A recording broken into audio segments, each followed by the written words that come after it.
Bote bandeko nanga ba Congolais moment tozozela M23 na Luanda na Angola bota la surprise ebimeli biso président Tshisekedi na Kagame na Qatar toyebi te négociation ngo rencontre ba prononcer ngo na moment nini bota la ba surprise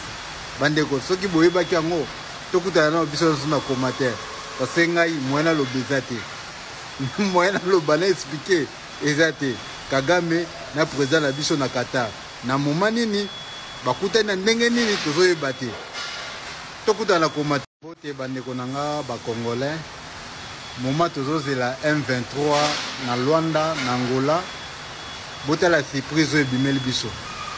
président Tshisekedi na Kagame na Qatar toyebi te négociation ngo rencontre ba prononcer ngo na moment nini bota la ba surprise bandeko soki boyebaki yango tokutana na biso na commentaire parce que ngai mwana lobezate mwana lobana expliquer ezate Kagame na président na biso na Qatar na moment nini bakuta na ndenge nini tozoyeba te tokutana na commentaire bote bandeko nanga ba Congolais moment tozozela M23 na Luanda na Angola bota la surprise ebimeli biso président Tshisekedi na Kagame na Qatar toyebi te négociation ngo rencontre ba prononcer ngo na moment nini bota la ba surprise bandeko soki boyebaki yango tokutana na biso na commentaire parce que ngai mwana lobezate mwana lobana expliquer ezate Kagame na président na biso na Qatar na moment nini bakuta na ndenge nini tozoyeba te tokutana na komata bote bandeko nanga ba Congolais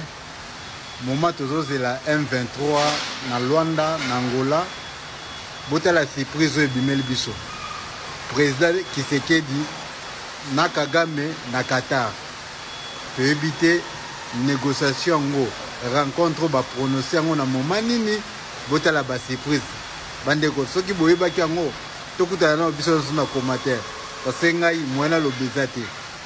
mwana lobana expliquer ezate Kagame na président na biso na Qatar na moment nini bakuta na ndenge nini tozoyeba te tokutana na commentaire